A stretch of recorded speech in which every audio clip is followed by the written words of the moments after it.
1262 से लेकर के 1290 तक खाकान आजम कुबलाई रहा। उसके अंदर दिलचस्पी पैदा हुई, मुख्तलिफ मज़ाहब की तरफ रग़बत पैदा हो गई। उसने मुख्तलिफ मज़ाहब के मानने वालों को अपने पास बुलाया। गुलाम मुर्तज़ा मैकश ने यह तारीख़ इस्लाम में सारा वाक़या लिखा है।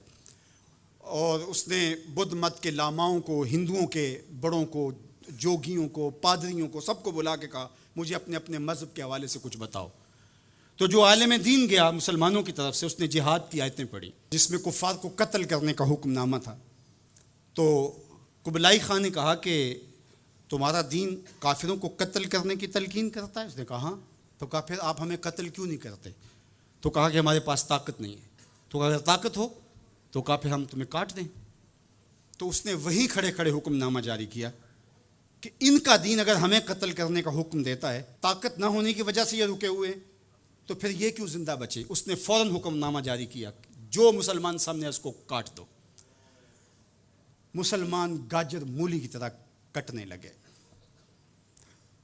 ये कलमा हक कह के आया था वहां। उस दौर के सूफी बुजुर्ग और आलिम शेख जलालुद्दीन अलैहि रहमा, पता चला कि ये एक आलम की लग़ज़श से सब कुछ हुआ है।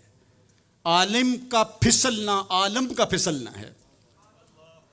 तो गए जाके बादशाह को कहा कि बादशाह क्या माजरा हुआ? कहा तुम्हारा दीन हमें कत्ल करने का कहता है और हमारे पास ताकत है, फिर हम आपको क्यों छोड़े?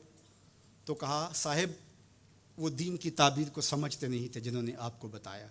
हालते जंग के ये हकाम हैं। आम दिनों के अंदर तो इस्लाम ये नहीं कहता, और हालते जंग के अंदर आप बताइए कौन किसी को छोड़ता है?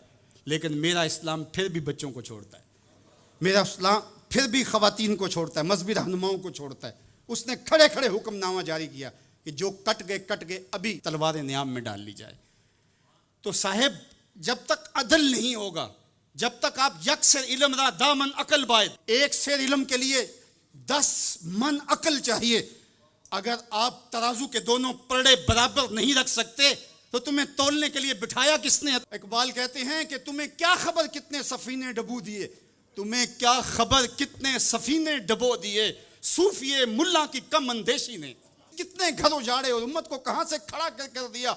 मेरा रब कहता है वकज़ालिका जअलनाकुम उम्मतन वसता, हमने तुम्हें उम्मत वसत बनाया। तराजू के दोनों पलड़ों को बराबर रखना, दोनों पलड़ों को झुकने ना देना।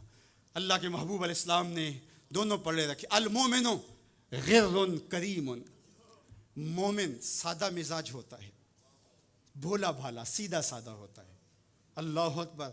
अब मोमिन का सीधा सादा होना ये कहीं ऐसा ही ना हो कि लोग इसको दावे लगाते रहें। कहा फितरतन तो ऐसा ही होता है, उसकी तबा है कि वो इतबार कर लेता है। लेकिन दूसरे मुकाम पे कहा बैलेंस भी कर लो।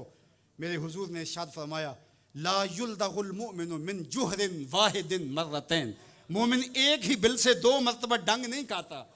अगरचे वो चालाक नहीं है लेकिन जीरक जरूर है, अगरचे वो मक्कार नहीं है लेकिन बसीरत का नूर अल्लाह ने उसके सीने में रखा है। कहा इसकी फरास्ते कल्बी से डरो, वो अल्लाह के दिए हुए नूर से देखता है।